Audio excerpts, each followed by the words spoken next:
kembali dengan kalian hari ini bersama Kak Masta. Renungannya berjudul Hidup itu Belajar. Anak beruang belajar menari. Anak singa belajar mengintai dan menerkam. Anak burung belajar terbang. Hewan saja belajar, apalagi manusia, ya kan? Tapi sebenarnya apa sih yang kita lakukan?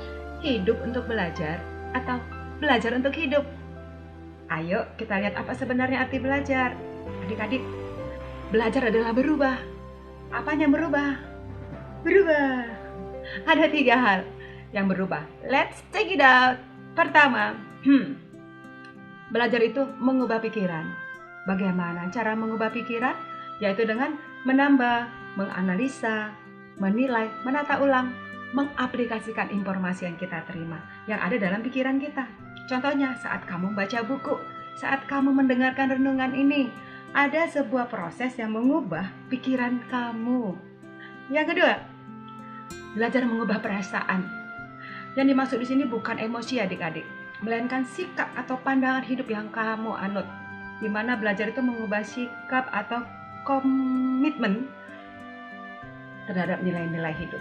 Dan yang ketiga, belajar adalah mengubah perilaku, mengubah tindakan, cara kerja, gaya hidup, dan mengubah bagaimana praktek hidup kita sehari-hari. Kesimpulannya adalah belajar mengubah diri menjadi manusia yang baru.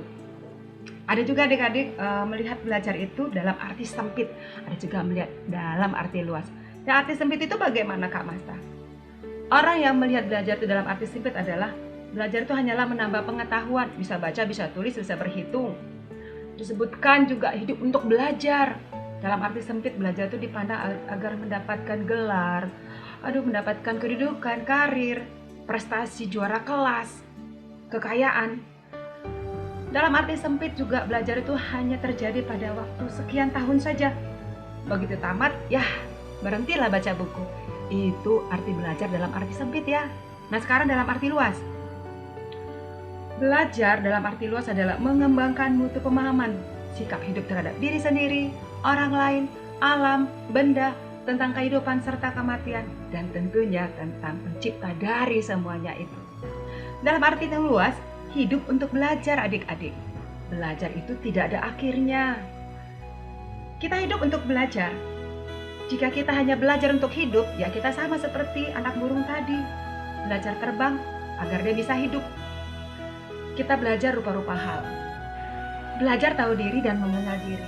Kita jadikan kekuatan untuk menjadi berkat bagi orang lain. Kita tahu kelemahan kita dan memperbaikinya. Belajar mengenal orang lain.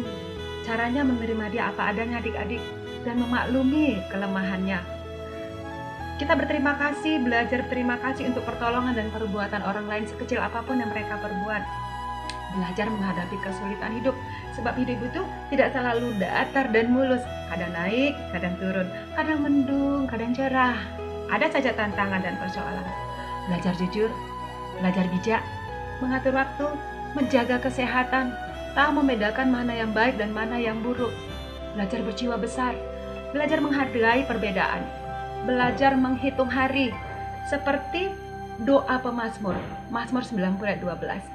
Ajarlah kami menghitung hari-hari kami sedemikian, hingga kami beroleh hati yang bijaksana.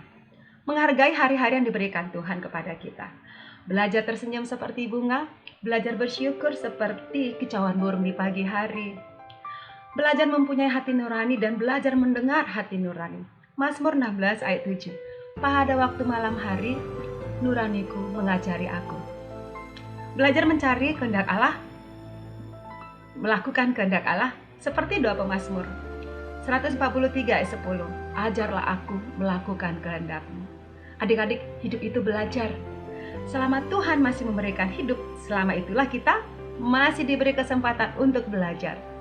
Belajar rupa-rupa, belajar banyak hal setiap hari. Belajar, belajar, belajar. Sebab itu pengarang dari Mazmur 119 berkali-kali memohon, Tuhan ajarilah aku. Demikian renungan Kak Masta, kita berdoa. Benar Tuhan, ajarilah kami dalam setiap proses pembelajaran dalam hidup kami. Amin. Yesus berkati, Shalom.